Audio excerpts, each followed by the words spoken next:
બન્યા, જડી દીધા. મોહમ્મદ માનવ બન્યા, હિજરત કરવી પડી. મીરા માનવ બની, વિષ પીવડાવ્યું સમાજ. સુકરાત માનવ બન્યા તો એની પ્રજાએ એને વિષ પીવડાવી દીધું. મનુષ્ય બનવામાં ખતરો એટલે મનુષ્ય રૂપેણ મૃગાચરંતી. પશુતા ફાવી ગઈ છે મને અંતર, કારણ કે ચાલે. પણ એકવાર મનુષ્ય બન્યા પછી પાછું વળવું મુશ્કેલ છે, કઠિન. સમાજમાં માનવ નિર્માણ, હું તો સતત કહું છું કે આ સમાજની અંદર હવે અત્યારે આ સંદર્ભમાં આજના કાળમાં જગતમાં વિશેષણ વગરનો માણસ ઉભો થવો જોઈએ. સમાજ જેને કોઈ આગળ પાછળ વિશેષણ ન હોય, ખાલી માનવ. જે પરમાત્માએ માનવ નિર્માણ કર્યો એવો સમાજને હવે માનવ જોઈએ. આગળ પાછળના વિશેષણો બંધ થઈ જવા છે. વિશેષણોથી સમાજ ગભરાઈ ચૂક્યો છે. વિશેષણોએ સમાજને ભડકાવ્યા છે. સમાજ ચાહે છે વિશેષણ વગરનો માનવ. જૈસા થા વૈસા માનવ, ऋषि जैसा मानव, मुनि जैसा मानव, साधु चरित मानव. इसलिए किसी सूफी ने ठीक कहा, अब तो इंसान को इंसान बनाया जाए.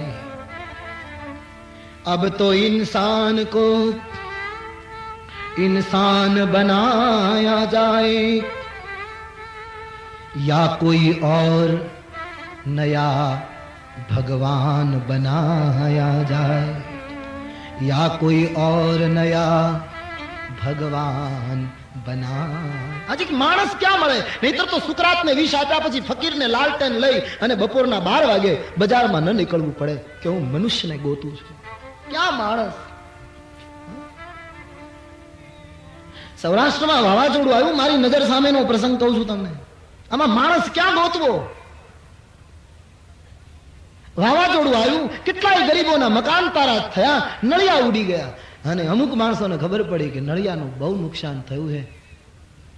એક દિવસ પહેલા જે નળિયાનો ભાવ 12 લાખ રૂપિયો હતો, વાવાઝોડા પછી એના 3 રૂપિયા કરી નાખ્યા. આમાં માનવને ગોતવો ક્યાં? ક્યાં મનુષ્યને ગોતવો? બીજા દિવસે 3 રૂપિયા. મેરે પાસે સાબિતી છે એટલે બોલું છું. અને છતાં હું તમે મંદિરોમાં પહેલા હોઈએ,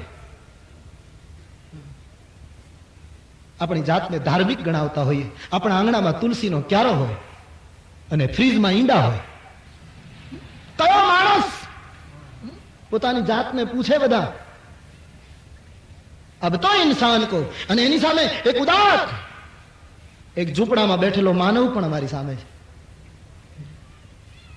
અમારે મહુવામાં એક લારીમાં, એક નાની એવી રેકડીમાં રોજ 2-4 કિલો ગાંઠિયા બનાવી વેચી અને એક કોળી માણસ, એ વારંવાર અમારા પ્રસંગોમાં આવતો હોય, હું એને બરાબર ઓળખું. એમાં મજૂરી, એ ગાંઠિયા પાડે ને એમાંથી જે મળે એમાંથી એનું ગુજરાન ચલાવે માણસ. એને ખબર પડી કે વાવાઝોડું થયું ને મહુવામાં ઘણા માણસો ગામમાંથી અહીંયા આવ્યા છે ને એને ખવડાવવાના. એ માણસે બીજે દિવસે ગાંઠિયાના કિલોનો જે ભાવ હતો એમાંથી 2 રૂપિયા ઓછા કરી નાખ્યા. આ છે માનવતા દેશની, આ છે આપણા રાષ્ટ્રનું ગૌરવ. આ ઇન્સાનિયત ફરીને પાછી આવે, વિસરાય જતી આ અસ્મિતા પુનઃ જાગૃત હો આ રાષ્ટ્રમાં. અબ તો इंसान को इंसान बनाया जाए, या कोई और नया भगवान बना. અને કરુણા बहुत अच्छी वेदना सूफी की. शरीके जुर्म, शरीके जुर्म यहां हर किसी के चेहरे हैं. બધાના ચહેરા ગુનેગારોના. પાંજરામાં બેઠેલો ઉભેલો ગુનેગાર, દલીલ કરનારો ગુનેગાર, સાક્ષી ગુનેગાર, ન્યાય આપનારો ગુનેગાર, જોવા આવેલો ગુનેગાર, सब गुनेगार है. सूफी कहता शरीके जुर्म यहाँ हर किसी के चेहरे हैं, यहाँ किसका इंसाफ किससे कराया जाए, यहाँ किसका इंसाफ किससे कराया जाए. इसलिए अब तो इंसान को बस इंसान बनाया जाए, या कोई और नया भगवान बनाया. लोग छिप छिप के लोग छिप छिप के यहां रोज बीका करते गए. કોઈનું ઈમાન વેચાય, કોઈની અસ્મિતા વેચાય, કોઈનો સ્વાર્થ આવે ત્યારે એ નીતિને વેચે છે. આપણે કેટલા ઇન્સાન છીએ પૂછો. આજનો દિવસ આત્મખોજ કરવા જેવો દિવસ છે. પૂછો. આ દેશમાં મહાત્મા ગાંધીજી એક સૂત્ર આપ્યું, દરિદ્ર નારાયણ. बड़ा प्यारा सूत्र, दरिद्र को नारायण का ठीक है, अच्छी बात है, बड़ी प्यारी बात. दरिद्र में नारायण को देखे. પણ હવે એમ નથી લાગતું કે નારાયણની આગળથી દરિદ્ર નીકળી જવું જોઈએ. નારાયણ દરિદ્ર શાનું? કોઈની પાસે મકાન નથી, કોઈને પૂરતા કપડા નથી, કોઈની પાસે કંઈક વ્યવસ્થા નથી, એટલે દરિદ્ર. અમુક વસ્તુ ન હોવી એનો અર્થ જ જો આ સમાજમાં દરિદ્રતા થતો હોય તો મારી તમારી પાસે નીતિ નથી, મારી તમારી પાસે પ્રમાણિકતા નથી, મારી તમારી પાસે ધાર્મિક દંભ માત્ર છે, તો આપણે પણ બધા દરિદ્રો છીએ. આ સમાજના હું તમે બધા કંગાળ છીએ. અસ્મિતા ગઈ ને, તૂટી રહી. આ દેશનો ઋષિ ઝૂંપડામાં રહેતો હતો, સવારમાં સાધના કરી, સંધ્યા કરી, ભસ્મ લગાવી અને હરિઓમ બોલતો બોલતો જ્યારે ઝૂંપડામાંથી બહાર નીકળતો હતો ત્યારે એમ લાગતું હતું કે સાસણ ગીરની કોઈ બેડમાંથી મૃગરાજ કેસરી સિંહ નીકળ્યો. આવી એક અસ્મિતા. આજે માનવ સવારમાં બાલ્કનીમાં ઉભો ઉભો દંત મંજન કરતો હોય. હવે કેવો લાગે બહુ મારે કહેવું નથી.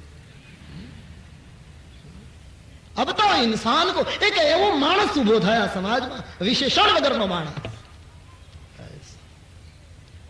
દેવ બનવા કરતા જ્યાં મને તમને પ્રભુએ જન્મ આપ્યો છે, ભારત વર્ષમાં જન્મ આપ્યો છે, ઋષિના દેશમાં, ગંગા અને હિમાલયના દેશમાં જન્મ આપ્યો છે, ત્યાં માનવ બનવાના શપથ લઈએ.